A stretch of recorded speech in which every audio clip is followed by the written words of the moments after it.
Varicose veins తో బాధపడుతున్నారా? మన ఏవిస్ హాస్పిటల్లో 4500 రూపాయల లేజర్ స్కానింగ్ ఉచితం. నమస్కారం, వెల్కమ్ టు సుమన్ టీవీ. నేను గీతాంజలి. మాసాలలో అతి శ్రేష్టమైనది కార్తీక మాసం అని చెబుతూ ఉంటారు. ఈ మాసంలో అటు విష్ణువుకు అలాగే రుద్రుడికి ఇద్దరికి ఆరాధన చేయవచ్చు. వారిద్దరికి ఎంతో ప్రీతిపాత్రమైనది. దీపం ఒకటి పెడితే చాలు వారి అనుగ్రహం ఖచ్చితంగా ఉంటుంది అని అంటారు. అలాగే ఇంకొన్ని విశేషమైన పూజలు కూడా చేయాలని చెబుతూ ఉంటారు. ప్రత్యేకించి కొన్ని విశేషమైన స్థలాలు ఉంటాయి, అక్కడ ఇంకా వైభవంగా ఆరాధనలు జరుగుతూ ఉంటాయి. అలాంటిదే గోవింద కల్పవృక్ష నారసింహ సాలగ్రామ ఆశ్రమం భద్రాచలంలో ఉంది. ప్రస్తుతం అక్కడే నేను ఉన్నానండి. ఎప్పుడు వచ్చినా చాలా విశేషంగా కనపడుతూ ఉంటుంది. కార్తీక మాసంలో అయితే ప్రత్యేకమైన పూజలు చేస్తున్నారని తెలిసింది.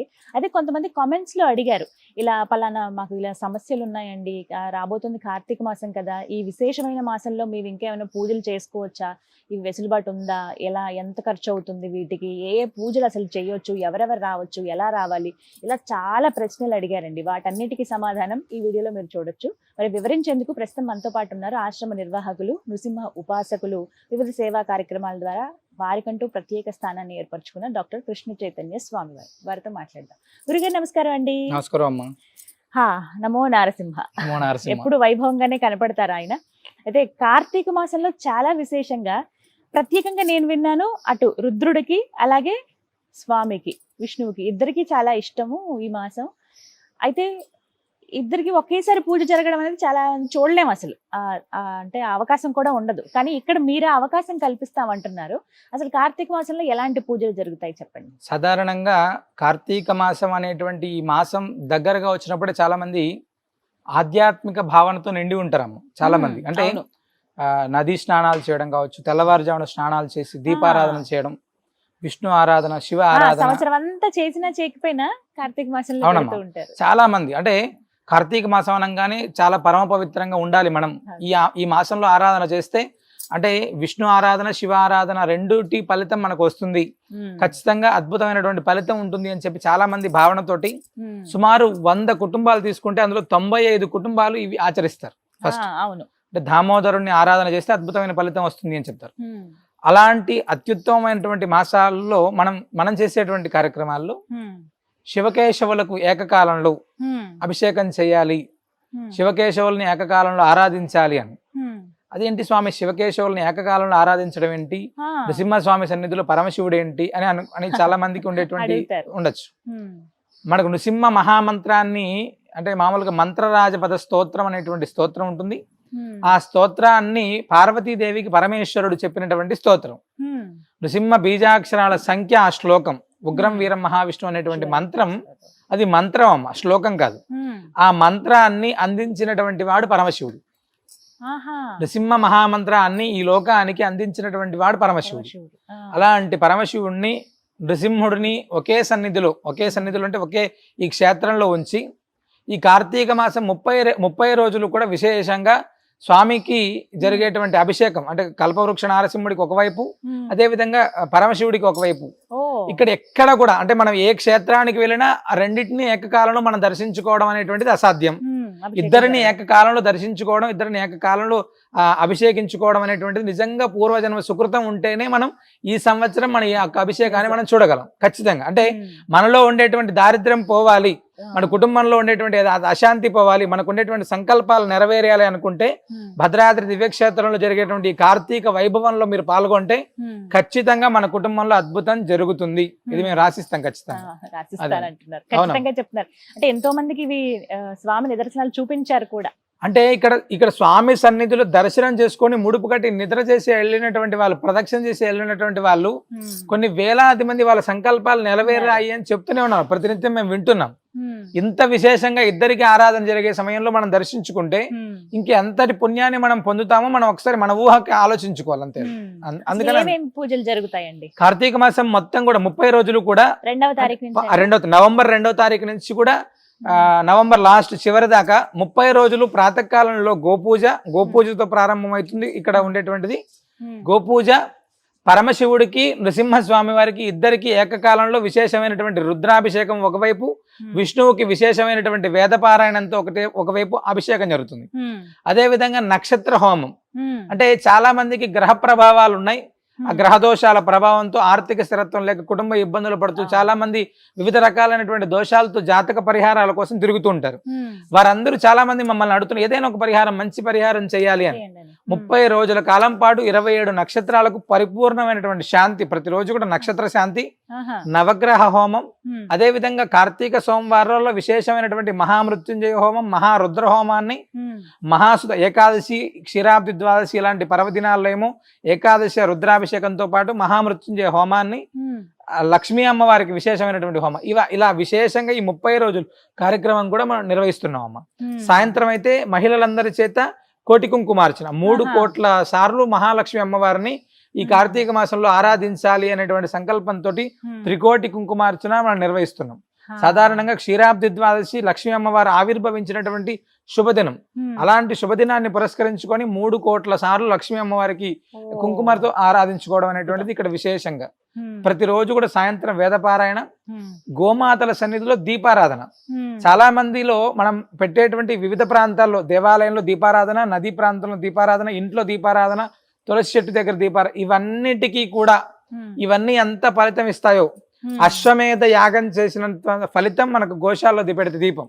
అలాంటి దీపారాధన అనేటువంటిది ఇక్కడ ప్రతినిత్యం కూడా గోమాతల సన్నిధిలో దీపారాధన చేసేటువంటి కార్యక్రమాన్ని కూడా మనం చేస్తున్నాం. అన్ని విశేషమే అయితే ఉదయం నుంచి ప్రారంభమిస్తే రాత్రి వరకు అన్ని పూజలు జరుగుతూనే ఉంటాయి. ఇక అన్నదానం అయితే యథావిధిగా ఉంటుంది. ప్రతినిత్యం ఇక్కడ వచ్చేటువంటి ప్రతి యాత్రికుడికి కూడా అన్నప్రసాదం అందుతుంది 4 రోజుల కాలం పాటు. అంటే నార్మల్ గా కూడా జరుగుతుంది. ఈ 4 రోజులు ఈ కార్యక్రమాలు పాల్గొన్నటువంటి ప్రతి ఒక్కరికి కూడా ప్రసాదం ఉంటుంది, అన్నప్రసాదం కూడా ఉంటుందమ్మ. అయితే స్వామి, నేను ఇందాక అన్నాను, చాలా మంది కామెంట్స్ రూపంలో అడిగారు వాళ్ళ క్వశ్చన్స్ అని. అయితే ఏవైతే ముందు మనం వీడియోలు చేస్తున్నామో వాటి కిందనే ఈ కామెంట్స్ అన్ని కొన్ని ఎక్కువగా అడిగినవి, ఎక్కువ సార్లు అడిగినవి నేను కొన్ని సేకరించానండి. అందులో కొన్ని మీ ముందు ఉంచుతాను. అయితే ప్రత్యేకంగా ఈ మాసంలో వారు ఏం చేయించుకుంటే మంచిది, ఎలాంటి పూజలు కానీ ఎలాంటి అభిషేకాలు చేయించుకుంటే మంచిదో వివరించండి. అయితే పిల్లలకి సమస్య ఉందని చెప్తున్నారు ఒక భక్తులు. ఏంటంటే అనారోగ్యంతో ప్రతినిత్యం ఏంటో తెలియని అనారోగ్యం, అది ఈ డాక్టర్ దగ్గర తీసుకువెళ్తే ఇది అని చెప్పలేకపోతున్నారు. వాళ్ళేమో ఏమీ లేదంటున్నారు, రిపోర్ట్స్ లో కూడా ఏమీ రావట్లేదు. కానీ ఏదో ఒక సమస్య, వాళ్ళు అనారోగ్యంగా ఉండటం, స్కూల్ కూడా సరిగ్గా వెళ్ళకపోవటం, 2 పిల్లలు అలాగే ఉందండి. అసలు సమస్య ఏమిటంటుంది, దీనికి ఏమన్నా పరిహారం ఉంటుందా అని అడుగుతాను. అవునమ్మా, అంటే మా దగ్గరకు వచ్చేటువంటి చాలా మంది కూడా మనకు చెప్పేటువంటి సమస్యలు ఇది ఒకటి. సాధారణంగా పిల్లలకు సంబంధించినటువంటి చాలా వరకు బాలగ్రహ దోషాలు ఉంటాయి. పిల్లలకి జాతకంలో ఉన్నటువంటి దోష ప్రభావాలు ఉండడం చేత కూడా చాలా మంది మొండికేయడం, స్కూల్లో విషయంలో కావచ్చు, వాళ్ళ చదువు విషయంలో కావచ్చు, అనారోగ్య విషయంలో ఇలా చాలా రకాలైనటువంటి ఇబ్బందులు అనేటువంటివి వాళ్ళ కుటుంబంలో ఉండడం, అశాంతి, దాంతోపాటు అశాంతి వచ్చేస్తుంది. అంటే ఇక్కడ ఉండేటువంటి దాంట్లో చాలా మంది ప్రత్యేకంగా హోమాలు చేసుకోవడం ఇలాంటివన్నీ కూడా చాలా మందికి ఇబ్బంది అవుతుంది. కాబట్టి ఈ కార్తీక మాసంలో జరిగేటువంటి నక్షత్ర శాంతి, అంటే అవకాశం ఉన్నటువంటి వారు నక్షత్ర శాంతి, అంటే స్వామివారికి జరిగేటువంటి అభిషేకంలో పాల్గొని ఆ నక్షత్ర శాంతి చేసుకోవడం, స్వామివారి రక్ష ఇస్తారు ప్రత్యేకంగా పిల్లల కోసం రక్ష ఇస్తారు. అది కట్టుకోవడం ద్వారా చాలా వరకు మార్పు ఖచ్చితంగా వాళ్ళకు వస్తుంది. తప్పకుండా దాని యొక్క ఫలితం కూడా అనతి కాలంలోనే తగ్గుతుందమ్మా ఖచ్చితంగా. అయితే రానున్నది కార్తీక మాసం కదా, చాలా విశేషంగా పూజలు జరుగుతాయని అందరికీ తెలుసండి. అయితే అక్కడ నిద్రించడానికి వీలుంటుందా, స్వామివారి సన్నిధిలో ఒక్కరోజు నిద్ర చేయొచ్చా అని ఒక భక్తులు అడుగుతున్నారు. అవునమ్మా, వివిధ ప్రాంతాల నుంచి, వివిధ రాష్ట్రాలు, వివిధ దేశాల నుంచి వచ్చేటువంటి చాలా మంది భక్తులు స్వామివారి సన్నిధిలో రాత్రి పడుకొని ఉదయం నదీ స్నానం చేసి వచ్చి స్వామికి ఇక్కడ ముడుపు కట్టి ఇక్కడ జరిగేటువంటి కార్యక్రమాల్లో పాల్గొనేటువంటి వారి సంఖ్య ప్రతినిత్యం కూడా పెరుగుతూనే ఉందమ్మా. అంటే గోశాలలో నిద్ర, స్వామి సన్నిధిలో నిద్ర చేస్తే మనకు అప్పటిదాకా ఏదైతే పాపం ఉంటుందో ఆ పాపం మొత్తం నశించిపోతుంది. కాబట్టి ప్రతి ఒక్కరు ఎలాంటి ఇబ్బంది లేదు, స్వామివారి సన్నిధిలో నిద్ర చేయొచ్చు.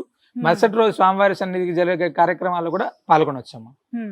మరొక ప్రశ్న అండి, చాలా మంది ఎదుర్కొంటున్నటువంటిదే ఇది, అప్పుల బాధలు. తెలియక, అంటే ఏదో అవసరం ఉండి ఒకసారి అప్పు చేస్తే అది అలా పెరిగిపోతుంది, చక్రవడ్డీ అన్నట్లుగా అలా అప్పు పెరిగిపోవటం, లక్షల్లో అప్పులు అయిపోయాము. ఇది తీరే మార్గమే మాకు కనిపించట్లేదు, కానీ ఏదో ఒకటి ఆ స్వామిని వేడుకుందామని రావాలనుకుంటున్నాము.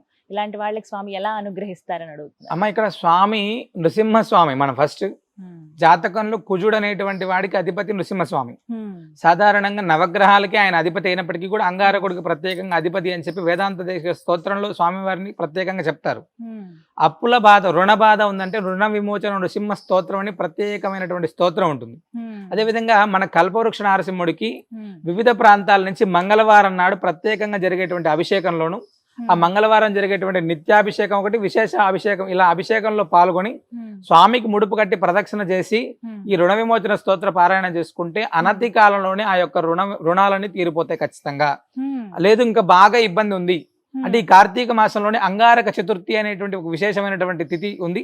ఆనాడు స్వామివారికి విశేషమైనటువంటి అభిషేకం, అంగారక అంటే రుణ విమోచన నృసింహ హోమం కూడా చేస్తున్నాం. అవకాశం ఉన్నటువంటి వాళ్ళు ప్రతి ఒక్కరు ఎవరైనా పాల్గొనవచ్చు. ఆ రుణాలన్నిటికీ కూడా అంటే ఫస్ట్ మనం పని చేస్తున్నప్పటికీ కూడా తీరట్లేదు అనేటువంటి వాళ్ళ సంఖ్య, ఖాళీగా కూర్చున్నటువంటి వాడు ఎలాగూ తీరవు, పని చేస్తూ కూడా ఇబ్బంది పడుతూ ఉండే తీరకోకుండేటువంటి వాళ్ళు ఎవరైతే ఉన్నారో ఖచ్చితంగా స్వామి అనుగ్రహంతో తప్పకుండా రుణ విముక్తులు అవుతారు. అయితే విశేషంగా కార్తీక మాసంలో గో పూజ చేసుకోవచ్చు, ప్రాతకాలంలో పూజ జరుగుతుందని చెప్పారు కదండి. అయితే గో పూజ చేయటం వల్ల కలిగేటువంటి ఫలితాలు ఏమిటి, అసలు ఎలా చేయాలి? అంటే సాధారణంగా గోవుకి చిన్న ఒక పండు పెడితేనే మనకు పుణ్యం వస్తుంది ఫస్ట్. అంటే సకల దేవతలకు నివేదన చేసినటువంటి ఫలితాన్ని వస్తాం. అలాంటిది కార్తీకం అనేటువంటి దాంట్లో గోవుకి గోవిందుడికి ఇక్కడ జరిగేటువంటిది నిత్యం రెండింటికి జరిగే ఆరాధన. అదే విధంగా దామోదరుడికి జరిగేటువంటి ఆరాధన, శివుడికి జరిగేటువంటి ఆరాధన, ఇవన్నిటికీ కూడా ఆరాధించడానికి శ్రేష్టమైనటువంటిది ఆవు పాలు. ఫస్ట్ అన్ని ఇచ్చేటువంటి కామదేవుని మనం ఆరాధిస్తే కార్తీక మాసంలోని కృష్ణుడు గోపాలుడయ్యాడు అని చెప్తారు. మామూలు గోవుల్ని కాయడానికి వెళ్ళినటువంటి రోజులు కూడా. గోమాత అనేటువంటిది సర్వదేవతా స్వరూపం, శ్రీ మహాలక్ష్మి స్వరూపంగా మనం భావించి పూజిస్తున్నాం ఫస్ట్. అలాంటిది కార్తీక మాసంలో ఆరాధించడం అనేటువంటిది గ్రహ ప్రభావాలు తొలగిపోతాయి ఫస్ట్. అంటే వాటిని స్మరణ చేస్తేనే, గోవుకి నమస్కరిస్తేనే పాపం పోతుందండి. అలాంటిది గోపూజ చేసుకొని గోవుకి ఆహారాన్ని నివేదిస్తే ఖచ్చితమైనటువంటి ఫలితాలు ఉంటాయి ఖచ్చితంగా. అవి అలాగే ఇంకొక ప్రశ్న అడిగారండి, తెలియని భయం వెంటాడుతోంది అంటే అది దేని గురించి భయపడుతున్నామో, జీవితం గురించా, భవిష్యత్తు గురించా, ప్రస్తుతం జరుగుతున్నటువంటి వాటి గురించా తెలియట్లేదు. తెలియని భయం, వణుకు ఏదో వెంటాడుతూ ఉంటుంది ఎప్పుడు. వీటికి అసలు ఏమన్నా పరిహారం ఉంటుందా, ఏం చేయాలి, దేనికి విధంగా అని అడుగుతుంది. అమ్మా, మన ఆశ్రమంలో కార్యసిద్ధి హనుమాన్ ఉన్నారు ఫస్ట్, స్వయంభూ ఆయన కూడా. ఇక్కడ చాలా మంది మా దగ్గరకు వచ్చేటువంటి వాళ్ళలో ఆది వ్యాధుల ప్రభావంతో భయం వచ్చేటువంటి వాళ్ళు కొంతమంది అయితే, మృత్యు భయం కొంతమందికి ఉంటే, ఏదైనా మనం చేసేటువంటి పాప భీతితో వచ్చేటువంటి భయం కొంతమంది అయితే, గ్రహ ప్రభావాల్లో ఉండేటువంటి గ్రహ మార్పుల వల్ల చాలా మంది ఏ పని చేస్తున్నప్పటికీ ఏదో రకమైనటువంటి అశాంతిని ఎదుర్కొంటూ భయపడేటువంటి వాళ్ళ సంఖ్య చాలా పెరిగిపోతున్నాం. మేము వింటుంటాం చాలా మంది దగ్గర. వాటన్నిటికీ కూడా ఒకటే చిన్న పరిష్కారం, మన దగ్గర ఉండేటువంటి సాలగ్రామ సన్నిధిలో ఉండేటువంటి కార్యసిద్ధి హనుమానికి విశేషంగా మన్యు సూక్తంతో అర్చన చేస్తారు. మన్యు సూక్తం అనేటువంటిది శత్రు బాధ నివారణ చేస్తుంది ఫస్ట్. మనలో ఉండేటువంటి సకల భయాలను కూడా హరింపజేస్తుంది. దాంతోపాటు సున్నాల పన్నమని పారాయణ చేస్తారు. ఆ రెండింటినీ మనం పారాయణం చేయించుకోవడం అనేటువంటిది ఖచ్చితమైనటువంటి భయాన్ని దూరం చేస్తుంది. అదేవిధంగా నృసింహస్వామి వారి ప్రదక్షిణ, ఎలాగో స్వామివారి దర్శనం ఉంటుంది కాబట్టి ఖచ్చితమైనటువంటి ప్రభావం ఇక్కడని కాదు ఎక్కడైనా కూడా మన్యు సూక్త పారాయణం అనేటువంటిది మనం చేసుకోవడం ద్వారా గ్రహ ప్రభావాలు అనేటువంటిది తగ్గుతాయి, భయం అనేటువంటిది దూరం అవుతుందమ్మా ఖచ్చితంగా. అది కార్తీక మాసం అని అనగానే కొంతమంది విశేషంగా అమ్మవారిని కూడా ఆరాధిస్తారండి. మరి అటువంటి పూజలు ఏమైనా ఇక్కడ మనకి ఆశ్రమంలో జరుగుతున్నాయా? సాధారణంగా కార్తీక మాసంలో ఉండేటువంటి శుద్ధ ద్వాదశి, క్షీరాబ్ది ద్వాదశి అమ్మ. క్షీరసాగర మదనం చేసినప్పుడు స్వామి అమ్మవారు ఆవిర్భవించినటువంటి శుభదినం ద్వాదశి. ద్వాదశి నాడు చేసేటువంటి చిన్న ఆరాధన కూడా మనలో కుటుంబంలో ఉండేటువంటి దారిద్ర్య బాధలు, మన పిల్లల కుటుంబాలు వంశాల్లో ఉండేటువంటి దారిద్ర్య బాధలు లేకుండా చేస్తుంది అని చెప్పి అమ్మవారికి. అలాంటి అమ్మవారిని ఆరాధించడం కోసం ప్రత్యేకంగా ఇక్కడ నవంబర్ 2వ తారీఖు నుంచి నవంబర్ లాస్ట్ చివరి దాకా 30 రోజులు కూడా 3 కోట్ల సార్లు కుంకుమార్చన మనం చేస్తున్నాము. ప్రతిరోజు కూడా సాయంత్రం 6 గంటల నుంచి 7 గంటల దాకా ఎంతమంది మహిళలు వచ్చినప్పటికీ కూడా సామూహికంగా విశేషంగా అమ్మవారికి 3 కోట్ల సార్లు కుంకుమార్చన మనం చేస్తున్నాం. చాలా విశేషమైనటువంటి ఆరాధన. ద్వాదశి రోజు అత్యద్భుతంగా 54 సార్లు అంటే శ్రీ సూక్తంతో విశేషమైనటువంటి ఆరాధన జరుగుతున్నాం ఇక్కడ చాలా అత్యద్భుతంంగా. అంటే లక్ష్మీ కటాక్షం అనేటువంటిది ప్రతి కుటుంబానికి అవసరం. ఆ కటాక్షం అనేటువంటిది ఉంటేనే, లక్ష్మీ అనగానే డబ్బు ఒకటే కదమ్మా, ప్రతి ఒక్కటి కూడా ఆ యొక్క అనుగ్రహం అనేటువంటిది ఉంటేనే కుటుంబ వృద్ధి జరుగుతుంది అని చెప్పి ఈ కార్తీక మాసం నెల రోజులు కూడా విశేషంగా లక్ష్మీ ఆరాధన చేస్తున్నాము. ఇక అన్ని పూజలు జరుగుతున్నాయి. అయితే 2వ తారీఖు నుంచి ప్రారంభం అన్నారు కదండి, ఎలా రావాలి అసలు అనేది ఒక అంటే సాధారణంగా ఈ 30 రోజుల కార్యక్రమంలో ఎవరైనా ఒక రోజు మేము పూర్తిగా స్థాయిలో అక్కడ ఉండి మేము చేసుకుంటాం అనుకునేటువంటి వాళ్ళు ఆనాడు ప్రాతకాలం ఉదయం 7:30 కల్లా ఇక్కడికి వస్తే సాయంత్రం దాకా జరిగేటువంటి అన్ని కార్యక్రమాల్లో వాళ్ళు పాల్గొనవచ్చు. లేదా దూర ప్రాంతాల్లో ఉండేటువంటి వాళ్ళు ఎవరైనా కూడా మన నృసింహ సేవావాహినికి సంబంధించినటువంటి నెంబర్లను సంప్రదిస్తే వాళ్ళు ఏనాడు అభిషేకం చేయాలి, లేదా హోమం చేయాలా, లేదా వివిధ ఏదైనా డౌట్లు ఉన్నప్పటికీ కూడా వాళ్ళకి ఆ తీర్చి ఏనాడు వాళ్ళు చేసుకుంటే మంచిది అనేటువంటి దాని సలహా కూడా మనకు చెప్పడం జరుగుతుంది. ఖచ్చితంగా వాళ్ళు పాల్గొనవచ్చమ్మా. భద్రాద్రి దివ్యక్షేత్రంలో రామాలయానికి చాలా దగ్గరగా ఉంటుంది ఆశ్రమం. చాలా అత్యంత విశేషమైనటువంటిది, చాలా పవర్ఫుల్. భగవంతుడు పిలిస్తే పలుకుతాడు, ఖచ్చితంగా ఇక్కడ ఉండేటువంటి భగవంతుడు. కానీ ఆర్తితో మనం పిలవాలి. ఆ ఆర్తితో పిలిస్తే భగవంతుడు స్పష్టంగా మన యొక్క సంకల్పాలని కూడా నెరవేరుస్తాడు. ఎంత ఖర్చు అవుతుందండి ఇప్పుడు అన్ని సేవల్లో చేసుకోవాలి అని అనుకుంటే? అంటే ప్రతి దానికి కూడా, అంటే దేనికి దానికి సపరేట్ గా ఉన్నాయి. అంటే చాలా మంది పెద్దవాళ్ళు ఉండొచ్చు, చిన్నవాళ్ళు ఉండొచ్చు, ఆర్థికంగా ఇబ్బంది ఉండేటువంటి వాళ్ళు. ఎవరైనా కూడా, అంటే సాధారణ మనిషి కూడా కార్తీక మాసంలో అభిషేకం చేసుకోవాలి ప్రతి కుటుంబంలో అనుకుంటారు. అలా సాధారణ మనిషి ఎవరైతే అంటే వాళ్ళ దినచర్యలో ఎంత ఖర్చు పెట్టుకోగలరు, చాలా తక్కువగా ఉండేటువంటి విధంగానే ఏర్పాటు చేస్తున్నాం ప్రతి ఒక్కటి కూడా. ఎందుకంటే ప్రతి సాధారణ కుటుంబానికి కూడా ఇది అందుబాటులో ఉండాలి అనేటువంటిది మా సంకల్పం. ఒక ఫోన్ చేస్తే చాలా దూరంగా ఉన్న వాళ్ళు కూడా చూసుకోవచ్చు. అంటే ఏ రోజు జరిగినటువంటి కార్యక్రమాన్ని ఆనాడు మనం శ్రీనుసింహ సేవావాహినికి సంబంధించినటువంటి యూట్యూబ్ ఛానల్ కావచ్చు, ఇన్స్టాగ్రామ్ లో కావచ్చు, ప్రతినిత్యం వస్తుంది. వాళ్ళు దూర ప్రాంతాల వాళ్ళు కూడా చూసుకోవచ్చు, లైవ్ లో ఉంటుంది. తర్వాత వీడియో కూడా అప్లోడ్ చేస్తారు ఖచ్చితంగా. చక్కటి వివరాలు తెలియజేశారు. చాలా విశేషంగా జరగబోతున్నాయి. భక్తులందరూ పాల్గొంటే ఇంకా మంచిది. అవునమ్మా. సంతోషం గురుగారు. నమస్కారం.